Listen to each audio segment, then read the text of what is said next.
Okay, so good morning. So let's continue our discussion. Let's continue our discussion on chapter 3 of the CFLM2, so which is the topic on police management and administration principles. Okay, so we're done with leadership and management. So we're going to tackle all about administration right now. Okay, so So before further ado on discussion all about the administration, let's try to define first what is administration. Okay? So the word administration is an action associated with arranging and managing the operation of a group of institution. Okay? So the administration is the one who is tasked with the management of the entire operation ng isang grupo or ng isang organization. Okay? So ang meron po sa administration natin is sila po yung nandun sa pinakataas na hierarchy nung ating ng ating management, no? Sila ang bahala when it comes to the policy and regulation. Ika nga. And it also refers to the group of people lamang class, no? Ilipat ko lang 'tong aking avatar. Okay? It is it refers to a group of people in charge of developing and implementing rules and regulation as well as those in positions of authority who fulfill critical responsibilities. Okay, tulad nga na nabanggit ko kanina, class, that this administration is referred to a persons or a group of persons in the higher hierarchy of the organization, well, who are in charge in developing and implementing rules and regulations. So sila ang bahala when it comes to the policy implementation, and they are the one who are in positions with authority or with having a critical responsibility over the organization. Okay? So sila yung mga malalaking tao sa isang organization. Sila yung mga admin. Okay? And also, they have the task of managing tasks, obligations, or norms is referred to us as an administration. Okay? So yun po yung meaning po ng ating administration. For example, sila po yung mga nandun sa matataas. Halimbawa, sila yung mga hepe, sila yung mga heads. Ayan, that is the administration. Okay? Next is, let's talk about naman on the comparison of management and administration, because sometimes these two words are somewhat like napagpapalit po natin sila, or ang akala ng iba is they have a different or the same meaning with each other. Okay, but today we're going to compare what's the difference between management and administration. Okay, from the word management, the meaning means getting the work done through and with others. Ibig sabihin, kung paano gagawin ang isang trabaho. Okay? Ang administration naman deals with the formulation of objectives, policies of organization. Ibig sabihin, sila ang magpo-formulate or gagawa ng objective ng isang organization, or sila din mismo ang mag-formulate or gagawa ng mga policies, regulations ng isang organization. And when it comes to nature of work under management, execution of decision. Ibig sabihin, i-execute na lamang po ng management yung decision, while the administration, they are relating to the decision makers of an organization. Ibig sabihin, si admin po ang gagawa ng desisyon, si management na lamang po ang mag-e-execute. Ibig sabihin, the role of the management in the organization is they are the implementers or the executors of the certain decision coming from the administration. Now, on the status of work under administration refers to the higher level in the organization. So mataas na posisyon sa ating organization, while the management is they are the lower levels in the organization. And when it comes to decision making under administration determines what is to be done and when it is to be done. Ibig sabihin, ano ang gagawin at kailan ito gagawin. That is the administration. Yun ang decision making nila.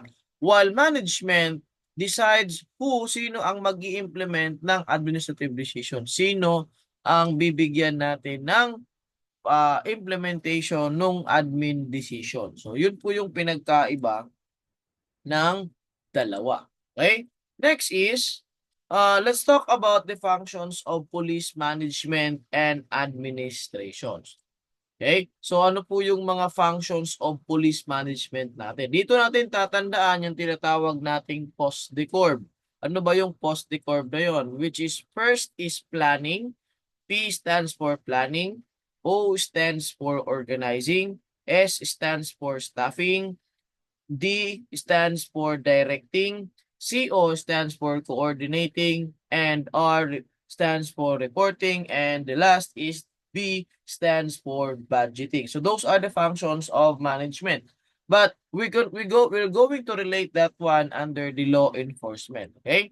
So first is planning. So determine how a firm should be organized. So sabi natin, always natin sinasabi class that a certain yung mga group of friends natin, mas okay ang hindi na pagpaplanuhan na tutuloy daw. Okay? Pwede yon when it comes to our group of friends. But in terms of organization or in handling a certain group of individuals, planning is very crucial. Kinakailangan po natin. Why? Because we can decide future actions through planning. Ibig sabihin, tayo po ay kaya nating makapag-decide through planning. Ibig sabihin na visualize na natin ano yung mga ano yung mga gagawin natin in the near future. Plus, take note that when you do a plan, that is for future action. Ibig sabihin, hindi pa nangyayari kaya natin pinagpaplanuhan. For example, may plano ka ng magpakasal, nangyari na ba? May plano kang manligaw sa kanya, nangyari na ba? Hindi pa. Ibig sabihin, the plan is how a firm should be organized. Paano ba natin gagawin or ano ang mga gagawin natin para maisaayos yung isang organization. So we have here plans. So we have here a strategic planning, operational planning, and crime prevention planning. So these are just examples of planning. So when we say strategic planning, these are plans which is long-term strategies or long-term in nature, long-term implementation. Parang Patrol Plan 2030. It was established, if I'm not mistaken, 2018 or 2020 sa mga ganon. Basta matagal na siyang na-implement, but until 2030 yung plano na yon. So ibig sabihin, long-term use yung plano na yun. Ibig sabihin, that is a strategic planning. Whilst operational planning naman, ito naman yung mga daily operations. Ibig sabihin, sila naman yung mga sa pang-araw-araw na ginagawa or the tactical planning. While crime prevention planning naman, so ito yung mga proactive measures to prevent a crime. From the word itself, preventive. Ibig sabihin, there is an eradication of the one element of crime, which is opportunity, so that the crime triangle will not produce. Ibig sabihin, if the triangle of crime ay nakulangan or meron pong na-eliminate doon, ibig sabihin wala pong krimen na mangyayari. Ibig sabihin, when it comes to crime prevention planning, pinagpaplanuhan ng ating mga law enforcement paano ba natin maiwasan ang pag-commit ng krimen. So for example, today, so para maiwasan yung mga election violation, anong nangyayari? Anong ginagawa ng ating mga law enforcement? So di ba nagtatayo sila ng mga checkpoints sa bawat mga borders under their responsibility. So those are examples of crime prevention planning. Next is, so we have here organizing. Sa madaling sabi po, the word organizing, ito yung parang sinasabi natin, ano ang mga dapat nating gagawin. Ibig sabihin, from planning, ano ang mga gagawin natin? Itong organizing naman, ano ang mga dapat nating gagawin? For us, that the objectives of the organization is going to be fulfilled. Ibig sabihin, aayusin natin yung ating organization to meet the goals and objective of this organization. Ibig sabihin, aayusin po natin. So ano bang makakapabilang under organizing. So, nandiyan yung structuring the police department. So, para maisaayos natin yung ating law enforcement, so syempre yung ating mga police departments ay dapat maisaayos din po natin. Through what? Through clear organizational structure.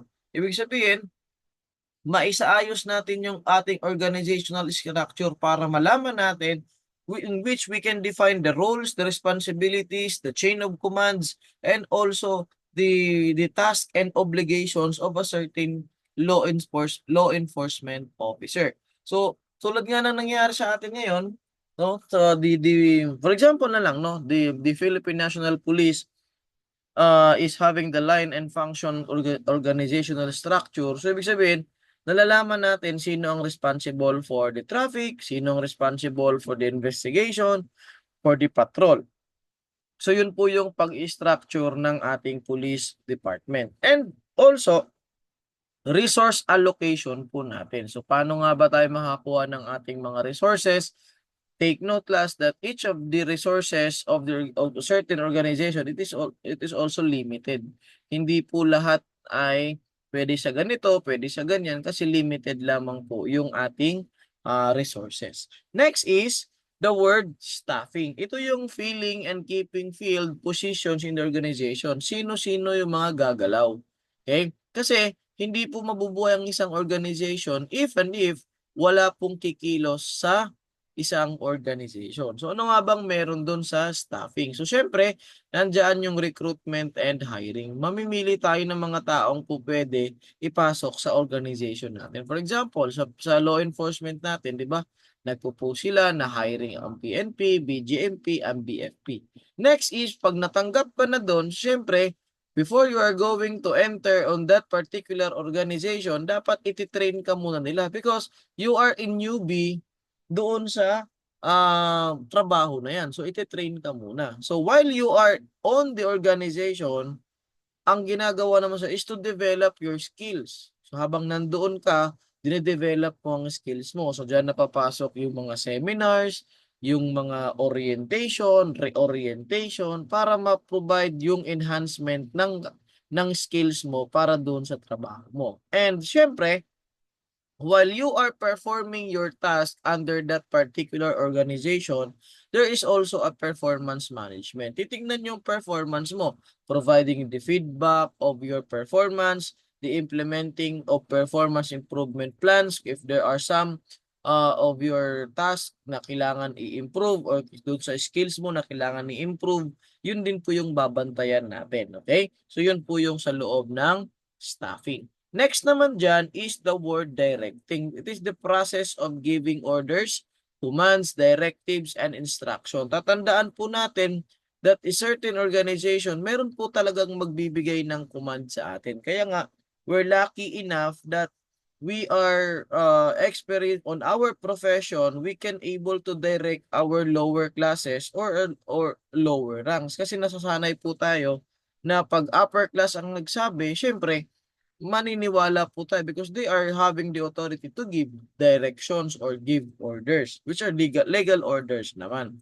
No? On the certain organization, lalo na sa law enforcement natin, na kinakailangan nating sundin yung mga orders na ginagawa, the commands and directives coming from the personnel who are having the authority over us. Okay? So ano ba nandoon sa directing? So nandiyan yung command and leadership. So hindi mawawala yung exercise of leadership sa isang organization. Okay? And also how you give commands to your subordinates. And also, under directing, it is not just about giving orders, giving direction, but also to keep the motivation and moral over your organization. Kasi, hindi naman po pwedeng utos ka lang ng utos, sabi ka lang ng sabi, yung pala, yung sinasabihan mo na pala ay nalolow moral na or hindi na kayang magtrabaho ng mas maayos. Okay, so as a team leader or as a head of a certain organization, kailangan nandoon pa rin yung tinatawag nating pumustahan sa isa't isa. Kasi baka naman mamaya,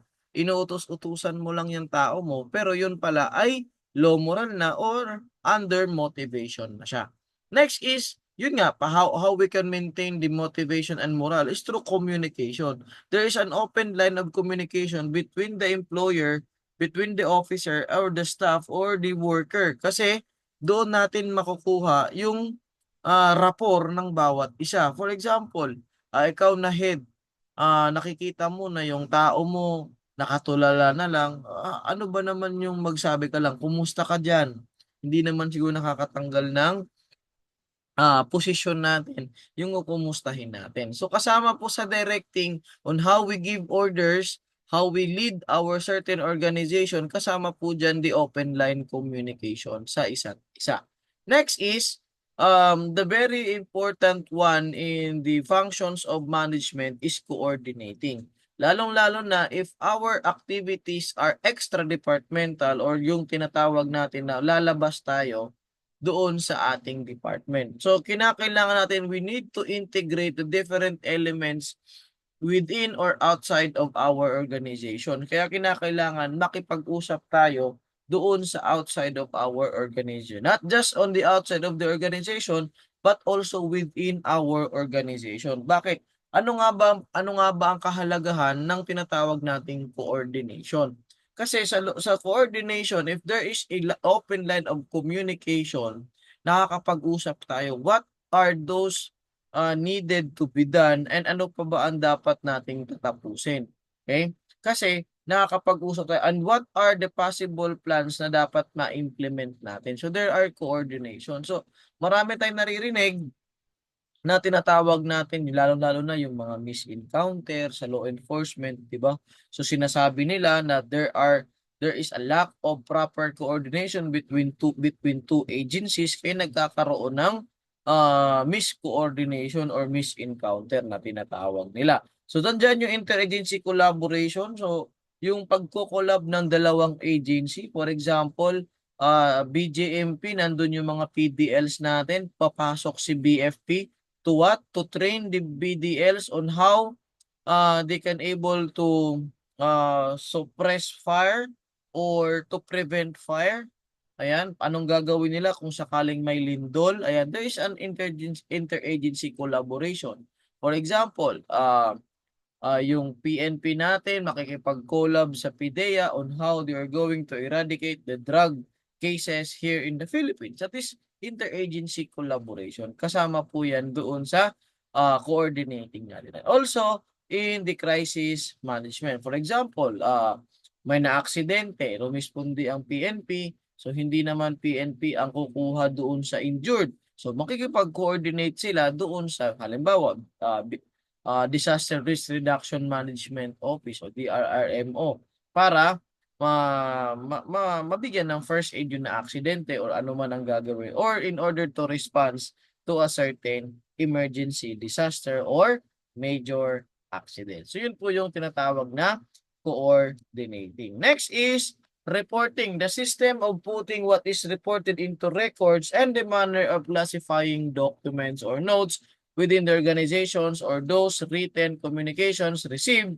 from outside the organization. So hindi dapat natin pwedeng tatanggalin yung pagre-record po natin ng mga dokumento or tinatawag natin black and white. Okay? So maganda na prepare tayo when it comes to recording, when it comes to documents, nandiyan yung mga black and white. Kasi kung magka-aberya man, meron tayong maipakita na dokumento in which kaya nating sabihin na ito ay kailangan magawa. Okay? Kailangan matapos or kailangan maisaayos. So yun po yung recording. Next naman, lastly is budgeting. Ito yung pinaka-crucial sa isang organization. Kasi we all know that the financial resources of a certain organization is limited only. No? Hindi naman tayo bibigyan na napakalaking budget, hindi naman tayo bibigyan na sobrang budget. Swerte mo siguro kung meron. But sometimes, those financial resources are just limited. So paano mo nga ba ma-manage yung income and expenditure ng isang organization? So diyan papasok yung mga budget preparation, ano ba ang dapat nating bilhin, ano ba ang dapat nating i-procure, ano ba ang dapat natin isaalang-alang na mga gagamitin ano ba yung mga supplies and logistics natin, kasama po yan sa budget and preparation. Yung mga gagamitin natin on a certain activity, magkano yan, magkano itong ganito, that is budget preparation. And cost control naman, monitoring the expenses. So, kung ano lang yung naka-budget, dapat hindi po dapat lalagpas. At syempre, kung pwedeng bumaba, mas okay. Pero as much as possible, kung ano yung naka-budget, yun lang talaga dapat ang magastos ng isang organization. Kaya if, ano ba, sa Lasensya, meron tayong tinatawag na budget. Kaya sa isang student organization, iba meron tayong tinatawag na budget. Okay? Sa Criminology Society natin, may budget tayo.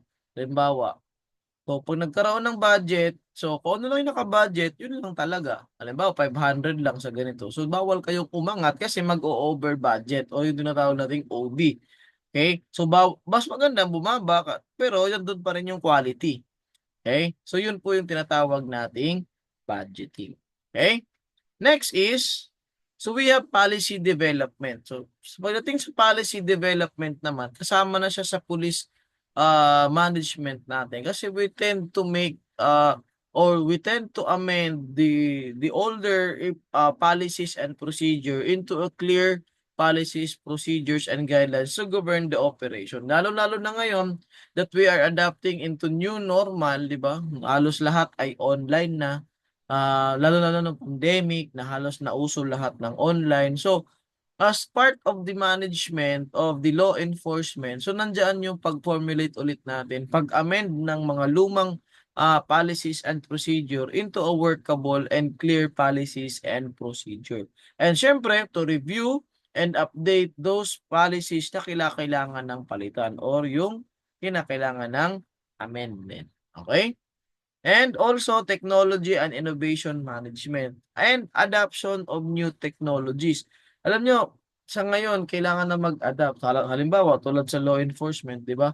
Started from a traditional crime na rape, murder, theft, robbery, mga ganon. Now, we have cybercrime. That's why we tend to adapt to the new technologies that the world ay nag-i-innovate, di ba? So, yung ating mga police officer ay nagtitraining all about cybercrime, how they prevent cybercrime. So, yun po yung adoption to new technologies natin. Dati, yung pera natin, physical. Ngayon, may GCash na, may Maya na, may ano pa, GoTime, ayan. So, marami nang pwedeng pagbigyan at laanan ng pera natin. So, yun po yung adoption of new technology. Halimbawa, ngayon, di ba? Na naka-online tayo, hindi makapasok, di ba? So, we are adapting to the new technologies na meron tayo ngayon. And syempre, innovation and improvement. Tulad nga ng sinabi ko sa inyo, class, wag na wag kayong pupunta sa isang organization na pag alis ninyo, wala kayong innovation and improvement na nagawa sa isang organization. Which is very much crucial din siya kasi kailangan mong mag-iwan ng marka sa organization na yan. Hindi marka na pwede mong ikasira. But if mark na pwede nating maipagyabang na ito ay gawa mo, that is your innovation. So encouraging innovation and continuous improvement in policing method, equipments, and strategy. So ganoon din sa pagdadala ng isang organization. So you need to have an innovation and improvement. Okay? So let's talk about functions of police administration. Okay? Next is the division of work, sorry. Division of work states that staff perform better work when they are assigned jobs according to the specialties rather. So pag sinabing division of work class, ito yung paghahati-hati natin ng trabaho. Okay? Halimbawa, a certain organization, ilan kayo? 5. A certain team, 5. Pero hinati nyo, halimbawa, 15. Taglilima bawat grupo sa isang team. Tapos yung isang team hinati sa 3 grupo, taglilima. So isang team maraming nagagawa, 3 grupo.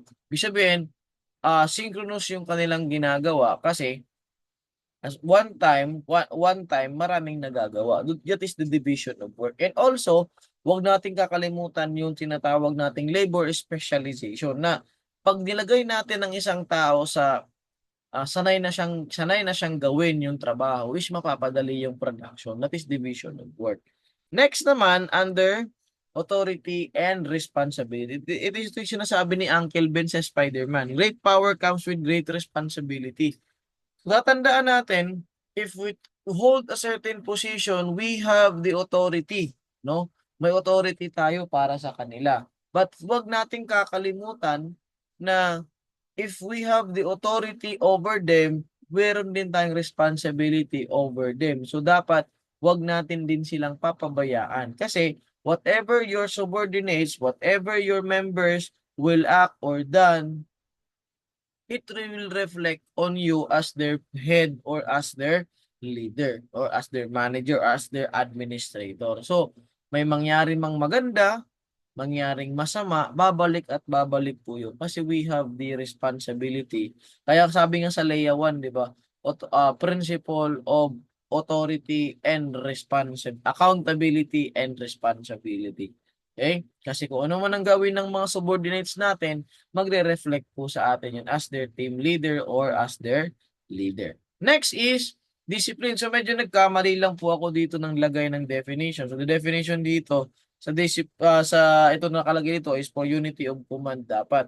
Nagkamali lamang po. Pag sinabing discipline, you will be a role model lalo na 'di ba? Halimbawa, 'di ba napakalaking issue pag yung law enforcement natin. Halimbawa, yung law enforcement na nagpapatupad ng batas tapos sila din yung halimbawa magba-violate sila, 'di ba? Napakalaking issue sa public sa binagad nila. Sa binagad natin na sila dapat yung naging role model, which is tama naman, 'di ba? So, may mga instances na nangyayari yon. So, yun, doon natin mapatawag yung discipline. Okay?